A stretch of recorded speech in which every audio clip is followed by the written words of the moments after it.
इस भागती दौड़ती जिंदगी में हर कोई आगे रहना चाहता है, सफल बनना चाहता है, लेकिन कई बार घर परिवार और जिम्मेदारियों की वजह से सपने टूट जाते हैं।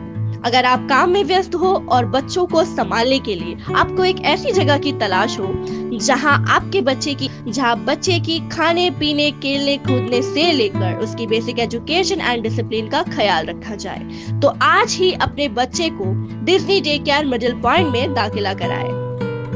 Disney day care and boarding kids care junior school 7:30 AM to 7 PM, full day and half day. Age limit कुछ इस प्रकार है: 6 मंथ, 1 ईयर, 1.5 साल, 2 साल, 2.5 साल। स्कूल की फैसिलिटीज कुछ इस प्रकार है: school activities, school care, evening nursery activity, writing and oral development.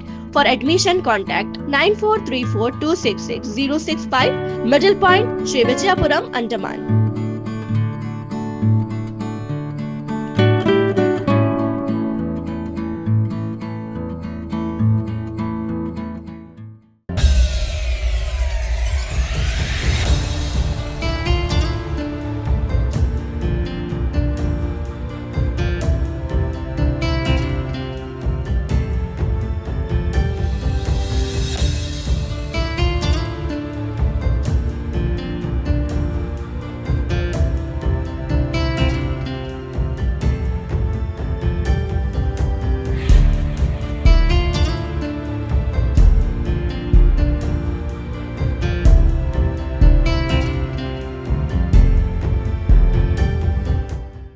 जय हिंद। मैं नैना न्यूज़ अंडमान 24/7 में आप सभी का स्वागत करती हूँ।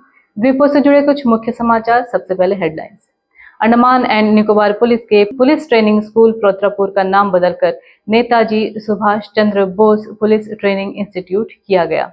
75वें बैच के RPC की पासिंग आउट परेड प्रोत्रापुर में आयोजित। India international film tourism conclave में अंडमान एंड निकोबार आइलैंड्स को ग्लोबल फिल्म डेस्टिनेशन के रूप में प्रस्तुत किया गया। सांसद श्री विष्णुपद रे जी ने केंद्रीय मंत्री नितिन गडकरी से मुलाकात कर राष्ट्रीय राजमार्ग परियोजनाओं पर चर्चा की। नेशनल एक्वाफर मैपिंग के उपयोग पर केंद्रित यूनियन टेरिटरी लेवल वर्कशॉप का आयोजन। डेयरी विकास को बढ़ावा देने के लिए पैरा वेटनरी स्टाफ ने आर्टिफिशियल इंसेमिनेशन प्रशिक्षण पूरा किया। अब खबरें विस्तार से। श्री विजयपुरम में स्थित पुलिस ट्रेनिंग स्कूल प्रथरापुर का नाम अब बदलकर Netaji Subhash Chandra Bose police training institute कर दिया गया है। इस संस्थान का नाम महान स्वतंत्रता सेनानी सुभाष चंद्र बोस जी के सम्मान में रखा गया है। इस अवसर पर आयोजित समारोह में प्रशासन और पुलिस विभाग के कई वरिष्ठ अधिकारी मौजूद रहे। प्रशासन का कहना है कि इस संस्थान का उद्देश्य आधुनिक और पेशेवर पुलिसिंग के लिए पुलिस कर्मियों को बेहतर प्रशिक्षण देना है। यहाँ पर अब न केवल बेसिक ट्रेनिंग बल्कि तकनीकी और आधुनिक पुलिसिंग से जुड़ी विभिन्न कोर्सेज भी आयोजित किए जाएंगे, जिससे पुलिस बल की कार्यक्षमता और दक्षता को और भी मजबूती मिले। श्री विजयपुरम के प्रात्रापुर में 75वें बैच के RPC कांस्टेबल की पासिंग आउट परेड भी आयोजित की गई। कई महीनों की कठोर ट्रेनिंग के बाद इन प्रशिक्षुओं ने सफलतापूर्वक अपना प्रशिक्षण पूरा किया।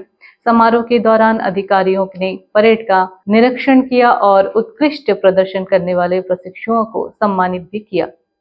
अधिकारियों ने कहा कि यह जवान अब अंडमान और निकोबार द्वीप समूह की सुरक्षा और कानून व्यवस्था बनाए रखने में महत्वपूर्ण भूमिका निभाएंगे। मुंबई में आयोजित India international film tourism conclave में 12वें संस्करण में अंडमान और निकोबार आइलैंड को एक उभरते हुए ग्लोबल फिल्म डेस्टिनेशन के रूप में प्रस्तुत किया गया। इस दौरान द्वीप समूह की प्राकृतिक सुंदरता, समुद्र तटों और अनोखे लोकेशंस को फिल्म निर्माण के लिए बेहद उपयुक्त बताया गया। प्रशासन ने बताया कि जल्द ही डेडिकेटेड फिल्म टूरिज्म पॉलिसी भी तैयार की जा रही है, जिससे फिल्म निर्माताओं को यहाँ शूटिंग के लिए बेहतर सुविधाएं मिल सके और पर्यटन उद्योग को भी बढ़ावा मिले। सांसद विष्णुपद रे जी ने दिल्ली में केंद्रीय सड़क परिवहन और राजमार्ग मंत्री नितिन गडकरी जी से मुलाकात की और इस बैठक में अंडमान और निकोबार द्वीप समूह में चल रही राष्ट्रीय राजमार्ग परियोजनाओं को तेजी से पूरा करने की और नई सड़क परियोजनाओं के विकास को लेकर चर्चा हुई। सांसद ने विशेष रूप से बाराटांग से डिगलीपुर तक सड़क निर्माण कार्य को जल्द पूरा करने की मांग उठाई है। केंद्रीय मंत्री ने इस परियोजनाओं को प्राथमिकता के आधार पर आगे बढ़ाने का आश्वासन दिया। श्री विजयपुरम में नेशनल एक्वाफर मैपिंग और मैनेजमेंट कार्यक्रम के परिणामों के उपयोग पर एक यूनियन टेरिटरी लेवल वर्कशॉप आयोजित की गई। इस कार्यशाला में विभिन्न विभागों, शोध संस्थानों और विशेषज्ञों ने भाग लिया। कार्यक्रम का मुख्य उद्देश्य भूजल संसाधनों को बेहतर प्रबंधन और जल सुरक्षा को मजबूत बनाना था। विशेषज्ञों ने बताया कि एक्वाफर मैपिंग से प्राप्त आंकड़ों का सही उपयोग करके जल संरक्षण और भूजल प्रबंधन को अधिक प्रभावी बनाया जा सकता है। डेयरी क्षेत्र को मजबूत बनाने के उद्देश्य से अंडमान और निकोबार प्रशासन ने पैरा वेटनरी स्टाफ ने आर्टिफिशियल इंसेमिनेशन तकनीक का विशेष प्रशिक्षण पूरा किया है। यह प्रशिक्षण Kerala live stock development board के सहयोग से आयोजित किया गया। अधिकारियों के अनुसार इस प्रशिक्षण में पशुपालन क्षेत्र में उत्पादन क्षमता बढ़ेगी, पशुओं की नस्ल सुधार में मदद मिलेगी और डेयरी क्षेत्र को आधुनिक तकनीक के साथ आगे बढ़ाया जाएगा। तो ये थे आज के कुछ मुख्य समाचार। ऐसी खबरों के साथ अगली कड़ी में आपसे फिर मुलाकात होगी। तब तक के लिए मैं नैना, न्यूज़ अंडमान 24/7। जय हिंद।